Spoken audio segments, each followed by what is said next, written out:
Hello friends, welcome to English பேச ஆசையா. இன்றைக்கி நம்ம சேனலில் என்ன பார்க்க போகிறோம் அப்படின்னா, இவ்வளோ வீடியோஸ் நம்ம போடுறோம், ஆனால் டென்சஸ் தான் நம்ம வந்து மெயினாக பார்த்துட்ருக்கோம் எல்லா வீடியோவில் இல்லையா இது வரைக்கும். ஏன் இந்த டென்சஸ் வந்து இவ்வளோ இம்பார்ட்டண்ட் அப்படிங்கிறத பற்றி உங்களோட நான் ஷேர் பண்ணிக்க போகிறேன். எனக்கு பர்சனலாக இருக்கிற எக்ஸ்பீரியன்ஸஸ் பற்றி நான் அவங்க கூட வந்து ஷேர் பண்ணிக்க போகிறேன். அதுக்கு முன்னாடி நம்ம சேனலை வந்து ஃபஸ்ட் டைம் பார்க்குறீங்கன்னா மறக்காமல் சப்ஸ்கிரைப் பண்ணிக்கோங்க, பக்கத்தில் இருக்க பெல் ஐக்கானை கிளிக் பண்ணிக்கோங்க. அப்போ தான் நம்ம சேனலில் போஸ்ட் பண்ணுற வீடியோஸ் நோட்டிஃபிகேஷன்ஸ் உங்களுக்கு ரெகுலர் பேசிஸில் வரும். ஓகே, உங்கள் ஃப்ரெண்ட்ஸ்க்கும் மறக்காமல் ஷேர் பண்ணுங்கள். இன்ஸ்டாகிராமோட லிங்க் வந்து நான் டிஸ்கிரிப்ஷனில் கொடுத்துருக்கேன். நம்ம இன்ஸ்டாகிராம் பேஜையும் நீங்கள் ஃபாலோ பண்ணுங்கள். அதிலே நான் வந்து நிறைய ஷார்ட்ஸ் அப்லோட் பண்ணுறேன். அதுவும் உங்களுக்கு வந்து ரொம்பவே யூஸ்ஃபுல்லாக இருக்கும். ஓகே ஃப்ரெண்ட்ஸ், இந்த டென்சஸ் அப்படின்னா என்ன, தமிழில் என்ன, டென்சஸ்னால் என்ன, காலங்கள் அப்படின்னு சொல்கிறோம் நம்ம. இப்போது ப்ரெசண்ட்டாக நான் இப்போ உங்களோட பேசுகிறேன். ஓகே, ஐ ஸ்பீக், நான் வந்து பேசுகிறேன். இதே மாதிரி இது நான் நேற்று பேசினேன் அப்படின்னு சொல்லணும்னா ஐ ஸ்போக் எஸ்டர்டே. பாருங்கள், ஐ ஸ்பீக், ஐ ஸ்போக், எவ்வளோ வித்தியாசம். தமிழில் என்ன சொல்கிறோம், நான் பேசுகிறேன்னு சொல்கிறோம். நேற்று பேசினேன்னா பேசினேன் அப்படின்னு சொல்கிறோம். சின்ன வித்தியாசம். அதே மாதிரி தாங்க இங்கிலீஷ்லையும். ஐ ஸ்பீக், ஐ ஸ்போக், நான் நாளைக்கு பேசுவேன். I will speak tomorrow. இவ்வளோ இந்த சின்ன சின்ன வித்தியாசங்கள் இருக்கு இல்லையா, அதுக்கு தான் டென்சஸ் முக்கியம். ஏன் திரும்ப திரும்ப நம்ம வந்து டென்சஸில் இவ்வளோ நுணுக்கமான விஷயங்களையும் நம்ம வந்து ஒவ்வொரு நாளும் கற்றுட்ருக்கோம். அரவுண்ட் 70 வீடியோஸ்க்கு மேலே நம்ம வந்து சேனலில் அப்லோட் பண்ணியிருக்கோம். ஓகேவா, டென்சஸ்க்காக. ஓகே, அதெல்லாம் பார்த்தீங்கன்னா உங்களுக்கு வந்து ஒரு கிளியரான ஒரு ஐடியா வந்து உங்களுக்கு கிடைக்கும். ஓகே, நான் வந்திருக்கேன் அப்படின்னா ஐ ஹாவ் கம் அப்படின்னு நீங்கள் சொல்லணும். ஐ ஆம் கம்மிங் தப்பு, ஐ கம் சொல்லக்கூடாது. ஐ ஹாவ் கம், நான் வந்திருக்கேன். ஓகே, நான் படிச்சிருக்கேன். I have studied. நான் எழுதியிருக்கேன். I have written. ஐ ரைட்டுன்னு சொன்னாலும் தப்பு, ஐ எம் ரைட்டிங்னு சொன்னாலும் தப்பு. ஐ ஹாவ் ரிட்டன், நான் எழுதியிருக்கேன். I have written. ஏன் ஹாவ் போடுறோம், ஏன் அந்த ரிட்டன் போடுறோம், இதெல்லாமே முக்கியம். ஒரு இடத்துக்கு போகிறீங்க, ஒரு இடத்துல ஜென்ரலாக வந்து நீங்கள் யார் கூடயாவது பேசுகிறீங்கன்னே வச்சுக்கலாமே. என்ன பேசுவீங்க, நேற்று என்ன நடந்தது, நாளைக்கு என்ன நடக்க போகுது, இப்போ என்ன நடந்துகிட்ருக்கு, இதானே பேசுவீங்க. இது எங்கேருந்து வந்தது, டென்சஸ். நிறைய பேருக்கு குழப்பமாக இருக்கக்கூடியதே வந்து பார்த்திங்கன்னா அந்த பெர்ஃபெக்ட் டென்ஸ் தான். ஆனால் இருக்கிறதுலே அதான் ஈஸி. எல்லா இடத்துலையும் டென்சஸ் நமக்கு கண்டிப்பாக தேவைப்படும். ஓகேவா, முதல்ல நம்ம டென்சஸ் வந்து கிளியராக தெரிஞ்சுக்கலாம். தெரிஞ்சுக்கிட்டதோடு நீங்கள் நிப்பாட்டக்கூடாது. ஓகேவா, நீங்கள் பேசி ப்ராக்டிஸ் பண்ணணும். நியூஸ் பேப்பர் நீங்கள் படிக்கிறீங்கன்னா அதில் ஒரு டென்சஸ் இருக்கும். ஓகேவா, நம்ம சேனலில் இப்போ தான் இந்த வீடியோ நீங்கள் ஃபஸ்ட் டைம் பார்க்குறீங்கன்னா உங்களுக்கு மேபி நம்ம என்ன பேசுகிறோம் அப்படிங்கிறது தெரியாமல் இருக்கலாம். இதுக்கு முன்னாடி போட்டிருக்க எல்லா வீடியோவுமே பாருங்கள். டென்சஸ் கற்றுக்கிறதுக்கு ஈஸியான வழிகளை நான் உங்களுக்கு வீடியோ மூலமாக நீங்கள் கற்றுக்குறீங்க. அது எப்படி நீங்கள் நடைமுறைப்படுத்தணும் அப்படின்னா உங்கள் ஃப்ரெண்ட்ஸ் கூட பேசி தான். ஓகே, ஒரு சில விஷயங்கள் நான் வந்து உங்களுக்கு சொல்ல போகிறேன். இப்போ வந்து இங்கிலீஷ் வந்து ரொம்ப ரொம்ப இம்பார்ட்டண்ட் அப்படின்னு நம்ம சொல்கிறோம். ஓகே, இப்போ நம்ம இப்போ இயர் என்ன, 2023. இதே இது ஒரு 1990 ஆர் 1980s அப்படிலாம் பார்த்தீங்கன்னா இங்கிலீஷ் வந்து இந்த அளவுக்கு இம்பார்ட்டண்ட்டாக இருந்திருக்குமா அப்படிங்கிறது நமக்கு தெரியாது. நம்ம தாத்தா பாட்டி காலத்தில் அவங்களும் டீச்சராக ஒர்க் பண்ணியிருப்பாங்க, போஸ்ட் ஆஃபீஸில் ஒர்க் பண்ணியிருப்பாங்க, ஏதாவது ஒரு சின்ன சின்ன கம்பெனிஸில் ஒர்க் பண்ணியிருப்பாங்க. அப்போலாம் இம்பார்ட்டண்ட்டாக இருக்குமா அப்படின்னு நமக்கு தெரியாது. இங்கிலீஷ் இருந்தால் தான் நமக்கு ஒரு ஜாப் கிடைக்கும் அப்படிங்கிறது இருக்குமா அப்படின்னு நமக்கு தெரியாது. ஆனால் இப்போது இந்த காலகட்டத்தில் அப்படி கிடையாது. English is very important. ஒரு இடத்துக்கு ஒர்க் பண்ண போகிறீங்க, அவங்கள ஒருத்தவங்க வந்து இன்டர்வியூ எடுக்கிறாங்க. அவங்களுக்கு தமிழ் தெரியணும் அப்படின்னு அவசியம் கிடையாது. அவங்களுக்கு தமிழ் தெரிஞ்சிருக்காமல் இல்லாமல் இருக்கவும் வாய்ப்பு இருக்குது. ஒரு ஹிந்தி தெரிஞ்சவங்க உங்களை இன்டர்வியூ எடுக்கலாம். அப்போ உங்களுக்கு இங்கிலீஷில் தான் அவங்க பேசி ஆக முடியும். ஸோ இங்கிலீஷை ஒரு லாங்குவேஜாக நினச்சி நீங்கள் கற்றுக்கணும். இங்கிலீஷ் உங்களுக்கு புதுசாக கிடையாது. எப்படி புதுசாக இருக்க முடியும், ஃபஸ்ட் ஸ்டாண்டர்ட்லேருந்து ஈவன் எல்கேஜி யூகேஜிலேருந்து, ஓகே தமிழ் மீடியம் ஸ்டூடெண்ட்ஸே எடுத்துக்கலாம்.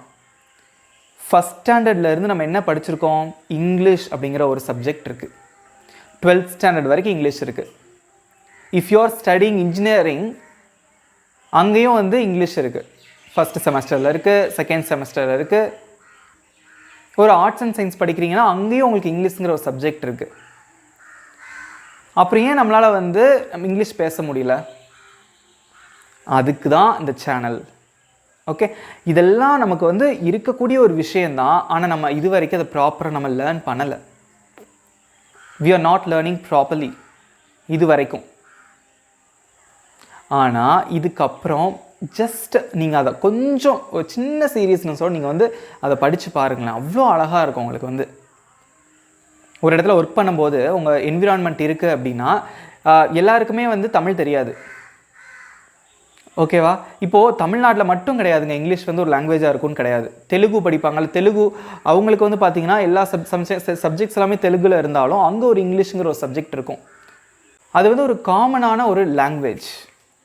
ஓகே, ஸோ இங்கிலீஷ் அப்படிங்கிறது என்ன அப்படின்னு பார்த்தீங்கன்னா இது ஒரு காமனான ஒரு language. Okay, everyone need to know how to talk in English. Okay, அதனால தான் நான் திரும்ப திரும்ப சொல்கிறேன், டென்சஸ் உங்களுக்கு ரொம்பவே ஹெல்ப்ஃபுல்லாக இருக்கும். உண்மையிலே சொல்கிறேன், என்னோடய லைஃப் வச்சு நான் சொல்கிறேன், எனக்கு வந்து டென்சஸ் அப்படிங்கிறதான் வந்து என்னை அவ்வளோ மோட்டிவேட் பண்ணிச்சு. நான் செல்ஃப் மோட்டிவேட் ஆனதே வந்து டென்சஸ் கற்றுக்கிட்டதுனால தான். ஓகே, எந்த இடத்துல எப்படி பேசணும், அவன் வந்திருக்கான் அப்படின்னா நமக்கு சொல்ல தெரியாது, நான் சென்னைக்கு போயிருக்கேன் அப்படின்னா எனக்கு சொல்ல தெரியாது, நான் எக்ஸாம் எழுதியிருக்கேன் அப்படின்னா எப்படி சொல்கிறதுன்னு தெரியாது. எல்லாத்துக்குமே நம்ம ஒரே சென்டென்ஸ் சொல்ல முடியுமா? நான் எழுதுகிறேன் அப்படிங்கிறதுக்கும் நான் எழுதிக்கிட்டு இருக்கேன் அப்படிங்கிறதுக்கும் நான் எழுதி இருக்கிறேன் அப்படிங்கிறதுக்கும் நிறைய வித்தியாசம் இருக்குது. நான் எழுதுகிறேன் அப்படின்னா ஐ ரைட், நான் எழுதி இருக்கேன்னா ஐ ஹாவ் ரிட்டன், நான் எழுதிக்கிட்டு இருக்கேன் அப்படின்னா ஐ எம் ரைட்டிங். இதே நான் எழுதினேன் அப்படின்னா ஐ ரோட். எப்படி மாறுது? இதெல்லாம் எங்கேருந்து வருது? Tenses. Okay, so you should learn tenses. கற்றுக்கிட்டிங்கன்னா உங்களுக்கு ரொம்பவே யூஸ்ஃபுல்லாக இருக்கும். ஓகே, ஸோ இங்கிலீஷுங்கிறது நமக்கு ஒரு புதுசான ஒரு லாங்குவேஜ் கிடையாது. ஓகே, நீங்கள் வந்து லைஃப்பில் சக்ஸஸ் ஆகணும். இதுக்கு முன்னாடி காலத்தில் 30-40 வருஷத்துக்கு முன்னாடி சக்ஸஸ் அப்படிங்கிறதுக்கு இங்கிலீஷ் வந்து எந்த அளவுக்கு ஹெல்ப்ஃபுல்லாக இருந்திருக்கும் நமக்கு தெரியாது. பட் இப்போ இருக்கிற சிச்சுவேஷனில் நீங்கள் இங்கிலீஷ் லேர்ன் பண்ணிக்கிட்டிங்கன்னா கண்டிப்பாக உங்களால் சக்ஸஸ் பண்ண முடியும். ஓகே, இப்போலாம் தமிழ் மீடியம் ஸ்கூல்ஸ்லாம் வந்து கவர்மெண்ட் ஸ்கூல்ஸ்லாம் இருக்குது. இருந்தாலும் வந்து எல்லா பிள்ளைங்களுமே எதில் படிக்கிறாங்க? சிபிஎஸ்சி, மெட்ரிகுலேஷன், கான்வென்ட் அந்த மாதிரி தான் படிக்கிறாங்க. ஏன் எல்லா பேரண்ட்ஸும் எதுக்காக தமிழ் மீடியத்தில் இப்போ சேர்க்க மாட்டேங்கிறாங்க? எல்லா கிராமங்கள்லேயும் வந்து தமிழ் மீடியம் இருக்குது. ஏன் சேர்க்க மாட்டேங்கிறாங்க? ஏன்னா என் பையன் வந்து இங்கிலீஷில் பேசணும், அந்த ஸ்கூலில் படித்தா தான் அந்த இங்கிலீஷ் நாலேஜ் வந்து அவங்களுக்கு கிடைக்கும் அப்படின்னு நினைக்கிறாங்க. ஸ்கூலில் சேர்த்தா தான் இங்கிலீஷ் நாலேஜ் கிடைக்குங்கிறது கிடையாது. நமக்கும் தான் ஃபஸ்ட் ஸ்டாண்டர்ட்லேருந்து இப்போ வரைக்கும் நம்ம இங்கிலீஷ் படிக்கிறோம். எல்லா ஸ்டாண்டர்ட்லேயும் இங்கிலீஷ் இருக்குது. அதுக்காக நம்ம இங்கிலீஷ் வந்து ப்ராப்பராக ஒருத்தரால் பேச முடியும்னு கிடையாது. உங்கள் கையில் தான் இருக்குது எல்லாமே. ஸோ இப்போவும் சொல்கிறேன், உங்களால் கண்டிப்பாக முடியும். இந்த டென்சஸ்க்கு வந்து ரொம்ப இம்பார்ட்டன்ஸ் கொடுத்து படிங்க. ஏன்னா ஒவ்வொரு டென்ஸும் அவ்வளோ முக்கியம். உங்களுக்கு வந்து டென்சஸ் நீங்கள் தெரிஞ்சுக்கிட்டிங்கனாலே எல்லாமே மற்றதெல்லாம் நீங்களே கற்றுக்கலாம். Active voice, passive voice, direct speech, indirect speech, prepositions, உங்களுக்கு ஒரு தைரியம் வந்துடும். இவ்வளோதானா அப்படிங்கிற ஒரு தைரியம் வந்துடும். அதனால எல்லாருமே டென்சஸ் வந்து ப்ராப்பராக எழுதி பேசி ப்ராக்டிஸ் பண்ணுங்கள். ஓகே, நீங்கள் சக்ஸஸ் ஆகணும்னு எல்லாருக்கும் ஆசையாக இருக்கும்னு நினைக்கிறேன். அதுக்கு இங்கிலீஷ் வந்து ஒரு படிக்கட்டாக இருக்கட்டுமே. வாழ்க்கையில் நிறைய படிக்கட்டுகளை நம்ம கிராஸ் பண்ணுவோம். ஒவ்வொரு ஸ்டேஜ்லேயும் ஒவ்வொன்றும் நமக்கு தேவைப்படும். இவ்வளவு நாள் நமக்கு வந்து தேவைப்படாத ஒரு விஷயம் இனிமேல் நமக்கு தேவைப்படலாம். ஓகே, இப்போ நீங்கள் இன்ஜினியரிங் முடிக்கிற ஸ்டூடெண்ட்டாக இருக்கலாம். இப்போ வீடியோ பார்த்துட்டு இருக்கிறவங்க ஃபைனல் இயர் படிக்கலாம். அப்படி இல்லைனா 12th ஸ்டாண்டர்ட் வரைக்கும் தமிழ் மீடியம் படிச்சுட்டு இப்போது இன்ஜினியரிங் ஃபஸ்ட் இயரில் சேர்ந்துருக்கலாம். இன்னும் நெக்ஸ்ட் இயர் வந்து இங்கிலீஷ் உங்களுக்கு தேவைப்படலாம், காலேஜில் தேவைப்படலாம். அதனால தான் திரும்பவும் நான் சொல்கிறேன், டென்சஸ்க்கு ரொம்ப இம்பார்ட்டன்ஸ் கொடுத்து படிங்க.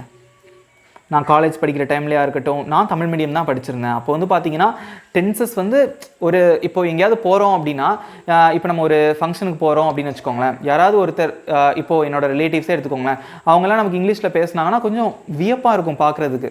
அவங்க என்ன பேசுகிறாங்க, எதனால அவங்களால இப்படி பேச முடியுது அப்படின்னு நிறைய கேள்விகள் மனசில் வரும். ஒரே பதில் தான், அதெல்லாம் ஒன்றுமே இல்லை. யூ கேன், உங்களால் முடியும். ஓகே, அதனால எல்லாருமே டென்சஸ்க்கு ரொம்ப இம்பார்ட்டன்ஸ் கொடுத்து கற்றுக்கோங்க. ஓகே, சக்ஸஸ் ஆகிறதுக்கு டென்சஸ் வந்து ஒரு படிக்கட்டாக இருக்கட்டும் அப்படின்னு நான் நினைக்கிறேன். இதெல்லாம் நான் கற்றுக்கிட்டு வந்த வழி தான். புதுசாக நான் வந்து உங்களுக்கு எதுவுமே நான் சொல்லித்தரல. நான் எந்த வழியில் லேர்ன் பண்ணணும் அதை உங்களுக்கு கற்றுக் கொடுக்குறேன். இன்னும் எவ்வளவோ இருக்குது. நம்ம இந்த சேனல் நம்ம எவ்வளவோ போஸ்ட் பண்ண போகிறோம். முதல்ல நீங்கள் பண்ண வேண்டிய விஷயம், டென்சஸ் கற்றுக்குறீங்க, அதை பேசி பழகணும், எழுதி பழகணும், வாழ்க்கையில் நடைமுறைப்படுத்தணும். உங்கள் ஃப்ரெண்ட்ஸ்க்கு ஷேர் பண்ணி அவங்களோட சேர்ந்து படிங்க. இன்னும் கொஞ்சம் ஈஸியாக இருக்கும். ஓகே, எல்லாரும் ப்ராக்டிஸ் பண்ணணும். கண்டிப்பாக உங்கள் எல்லாராலையும் முடியும். ஓகே ஃப்ரெண்ட்ஸ், இது ரொம்பவே உங்களுக்கு ரொம்ப யூஸ்ஃபுல்லாக இருந்திருக்கும்னு நினைக்கிறேன். மறக்காமல் நம்ம சேனலை ஃபஸ்ட் டைம் பார்க்குறீங்கன்னா சப்ஸ்கிரைப் பண்ணிக்கோங்க. வீடியோ பிடிச்சிருந்ததுன்னா ஒரு லைக் பண்ணுங்கள், கமெண்ட் பண்ணுங்கள். Thank you friends.